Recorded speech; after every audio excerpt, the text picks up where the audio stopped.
In about a week's time, I leave to go assist a yoga teacher training for a month. But before I left, I wanted to get away with Daniel as the week that I leave will be both of our birthdays. And I just wanted to kind of take some time to really be with each other before I go for a month. We had no plans for this trip. It was so spontaneous. I literally just searched for the cutest and coziest cottage that I could find on Airbnb, and it brought us to YTT, which happened to be the home of one of the most magnificent waterfalls I think I've ever seen.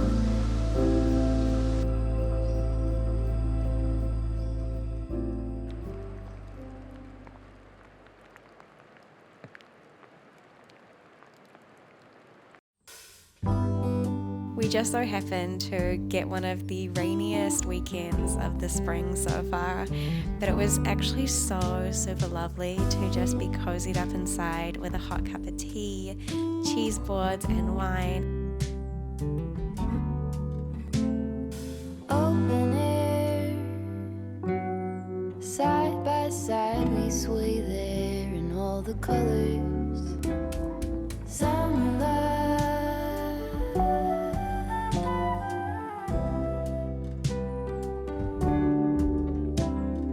lonesome dove, folded on the lawn chair in all the colors.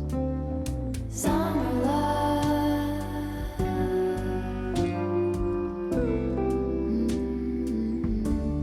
remember when we were getting nowhere fast, when the garden won't stop giving back.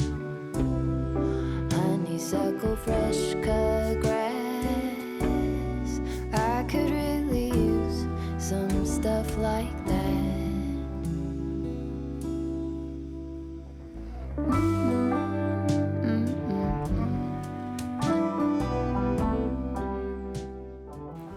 Hi friends, as you can see I'm back home. Me and Daniel went away for the weekend, got back on Monday. It was just like the big deep breath in that I needed before the next month. Next week I am heading up north to the farm up in Whangaruru to assist on Yogako's 200-hour teacher training, which is the same teacher training that I did nearly 2 years ago now. So it's just such an honor now to be heading back there to assist on the same training that was so transformational for my life. So I'm so excited for that. But we're back home now. I am just sitting down and I want to do some pottery. There's these incense holders that I've seen heaps around recently that I really want to make. Let's see if I can find one on Pinterest for our reference. This one, here it is.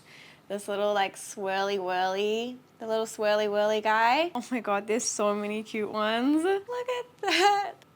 It's like a little frog. There's one that I saw actually that's like this. It's like it's like a mushroom for incense cones, which I think is so cute. I can't get distracted. I'm gonna put on some Gilmore Girls and do some pottery and drink tea.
Lift yourself up.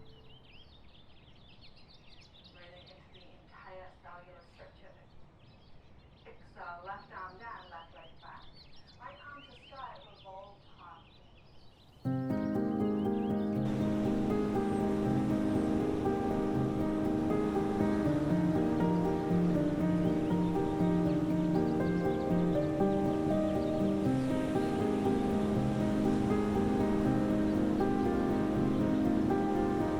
Something that I have been loving as of late is experiencing breathwork practices in more natural environments, taking myself down onto the beach or sitting under a tree or by the stream and dropping into some breathwork practices that make me feel super connected and energized and restored.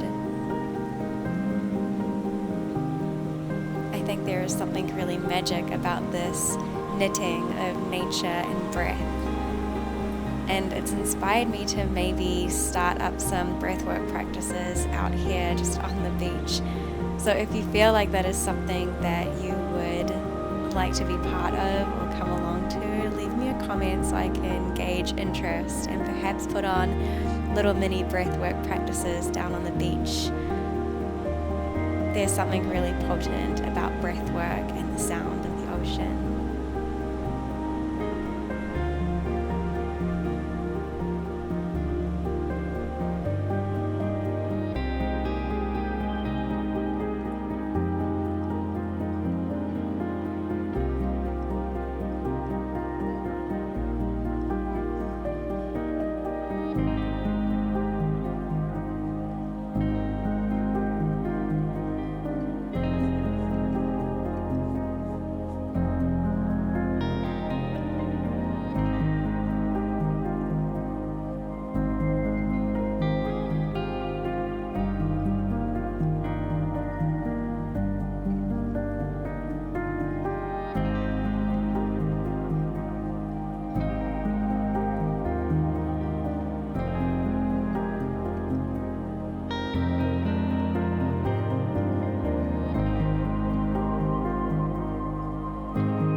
Very much in love with this. She's a little bit wobbly. She's not exactly perfect, but that's why we love her. I come to you yet again with another stack of books. These are the books that I am bringing with me for the YTT that I am assisting. I am actually going to go through the ones that we have for the YTT. That's kind of either like the recommended reading or the curriculum reading. So of course, Yoga Sutras of Patanjali. If you have even thought about doing a YTT, you've probably seen this. One of the yoga Bibles, and kind of the core of our training, we have something called Sutra Circle, where we go through and read the sutras together and have discussions and conversations around the meaning of said sutras or how it resonates within us or how it relates to us. Yoga Anatomy, this is the 3rd edition by Leslie Kaminoff. Had the 2nd edition for my training and we were asked to get the 3rd edition for this training. I actually haven't read this one yet. I did read the 2nd edition one though, but this only came like 2 weeks ago. And obviously all of your yoga anatomy and posture labs and kind of get into the literal meat of what is going on in your body and how the muscles, ligaments, tendons, fascia, all that stuff is kind of merging together to create what is happening in the muscular skeletal structure of yoga. These are the 2 recommended readings that Yoga Co has on their list that it would be good to bring them along just in case anyone wanted to kind of read them while they're on the training. They are welcome to kind of pick these up off me and have a read through them. So The Inner Tradition of Yoga by Michael Stone, The Heart of Yoga. This was another one that was on Yoga Co's recommended reading. These are the ones that I have read in kind of the last year, 2 years since my training. First one that I have here is Yoga of the Subtle Body. This obviously is a guide to the physical and energetic anatomy of yoga. And this is one that I read pretty much straight after the training, so a lot of it has probably gone out of my brain once again. But I do remember really enjoying how it kind of links yoga asana to like the more energetic, subtle realms. And it kind of came in clutch for me after the training because I was starting to enter into this more energetic space, and I was like, someone give me a roadmap because I have no idea where I'm going. It's not really one of those books that I look up at my bookshelf and I'm like, oh my God, that book, you know what I mean? It was good. It was definitely good. I just don't really have much of a memory of it. This one I love. This one I feel like I recommend to everyone now. I still refer to this book quite a lot, especially in like planning classes recently when I have been planning for more of an energetic quality as opposed to planning a class for something like, say, Peak Pose, where I've been teaching more on an energetic realm. And it gives me a really nice picture of kind of like what's going on in the different chakra systems. And it's actually really helpful for like theming classes around the chakra system because it gives you a lot of stuff to work with. And I just love this book and I recommend it to everyone, so I'm going to bring it with me. One of my favorite books. I think I've talked about this like 5 times on this channel already. A New Earth by Eckhart Tolle.